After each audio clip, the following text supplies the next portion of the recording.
Screenwriter Stephen Knight and director Sean Levy's cliched and superficial adaptation of Anthony Doerr's Pulitzer Prize-winning novel, All the Light We Cannot See, loses anything sublime or lyrical in the transition from book to screen.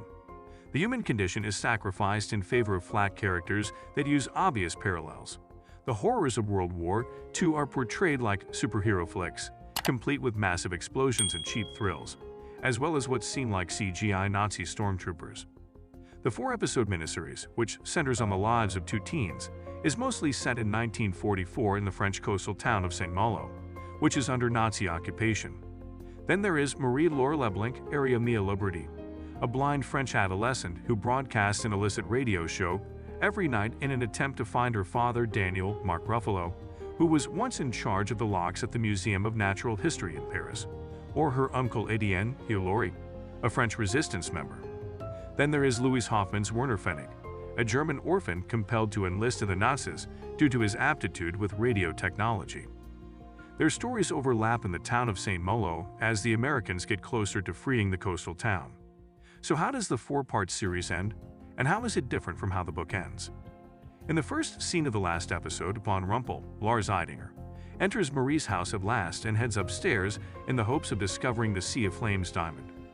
Marie, who is fortunately well-versed with the home, successfully locks herself into the study located on the attic. Marie is warned by Von Rumpel that if she lets go of the hand grenade, it will deafen her. Otherwhere, after the explosion, Etienne and Werner awaken, and we get one last flashback showing us how he overcame his PTSD and left the house.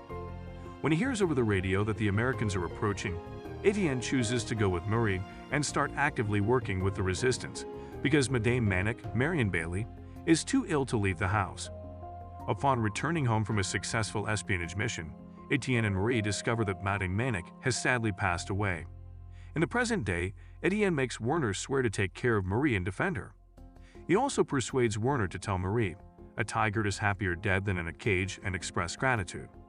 When they return to the house, Von Rumpel tells Marie the real story of how her father, Daniel Marc Ruffalo, passed away. He added that Daniel was apprehended by the Gestapo in Paris and that the resistance's plan had failed. Von Rumpel killed Daniel after torturing him there in an attempt to get information about the location of the Sea of Flames. Marie reveals that she has a gun in the study and is a competent shooter before Von Rumpel pulls the trigger on the grenade. Marie partially shields her ears from the blast by covering them with the radio headphones.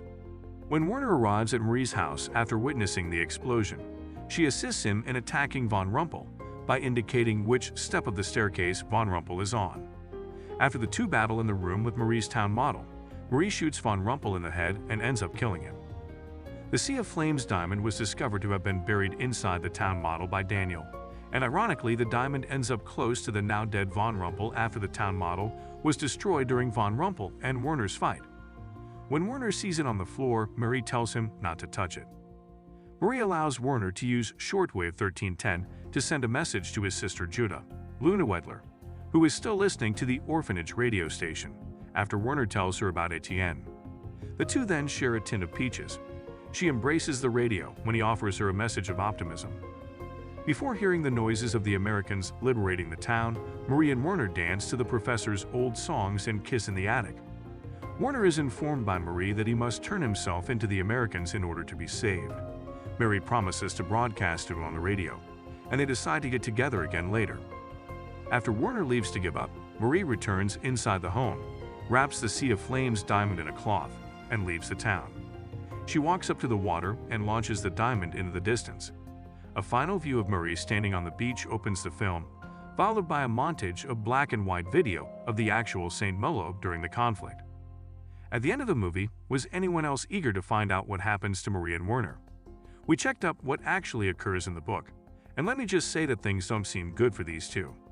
The Sea of Flames was really concealed in a model Daniel had built for Marie that depicted Etienne's home at the conclusion of Anthony Doerr's book of the same name. In the novel, Werner murders Von Rumpel, and he and Marie go to the sea to hide the Sea of Flames in an underwater grotto. Marie is eventually reunited with Etienne, who has not been slain in the book, after Werner assists her in leaving the city. After the Allies place Werner in a detention camp, he becomes very sick. He stumbles across a minefield while in a stupor, instantly ending his life. The narrative then jumps to decades later, when Jutta receives her brother's possessions, which include the model of Etienne's home, after Marie and Etienne relocate to Paris. In her quest to discover more about her brother's past, she makes her way to Saint-Malo and spots Etienne's home. One of their neighbors introduces Jutta to Marie, who is employed at the Museum of Natural History, and the two eventually cross paths. Jutta shows her the model of Etienne's home and discloses Werner's passing. She discovers the grotto gate key within the model, but not the diamond. The viewer learns via the narrator that Werner left it in the diamond, even though Marie never finds out what he did with it. Yes, sadly, Werner and Marie were not reunited in a happy manner. Is anyone else in tears?